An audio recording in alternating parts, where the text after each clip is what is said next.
Hey there, raw folks, this is Ben, and welcome back to Unto Our Secrets, where we unravel the juiciest RW secrets and expose the controversial truths that the media doesn't want you guys to know about. Now, ladies and gentlemen, brace yourself because today's revelation is like a thunderclap echoing through the halls of Buckingham Palace. Meghan Markle, the Duchess of Drama, has been caught in a web of her own making, and it's unraveling faster than anyone could have imagined. Strapping in for the shock of the century, Meghan was caught screaming agony after lapdog. Omid Scobie finally confessed that he did in fact name the royal racist in his scandalous book Endgame after Meghan's command. But hold on before we dive into any cringe-worthy moments. Guys, if you haven't already, make sure to subscribe to the channel and press the all-important bell icon.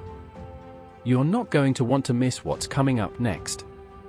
So now, for those of you who have been living under a rock, Omid Scobie's book, The Endgame sent shock waves across the globe after a Dutch version spilled the beans on the alleged raw racists who discussed the skin color of printer and Meghan Markle's son Archie. The book was swiftly pulled from the shelves, but the damage was already done.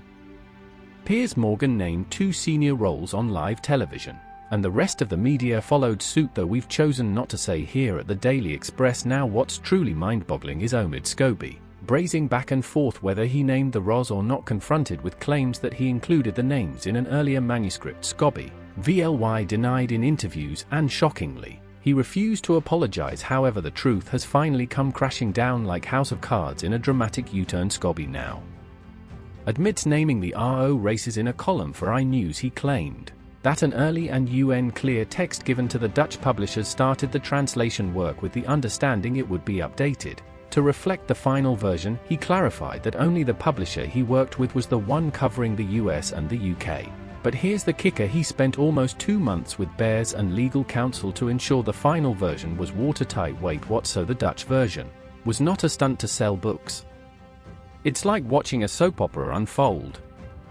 In an interview on Good Morning Britain, Scobie insisted he never submitted the book with the names. When asked if it was a stunt to sub books, he wished it was the case and pointed to an investigation. But let's not forget here, guys, the translator Askia Peters, who claims that the names were already in the book when she received it. "I translated what's in front of me," she asserted, making it clear that she didn't add anything and simply did her job by translating the book from English to Dutch. It seems like the plot thickens with every revelation.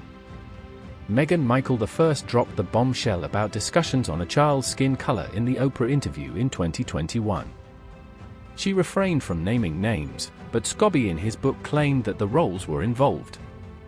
However, due to the UK's liable laws to refrain from revealing their identities, that's where the Dutch edition stepped in and seemingly spilled the royalties. Now the publishers are scrambling to fix the mis, blaming it on an error. The Dutch translation, a new version of the book, is set to hit screens in the Netherlands on December 8th, promising a corrected narrative. The twists in the saga are enough to make Hollywood thrillers jealous.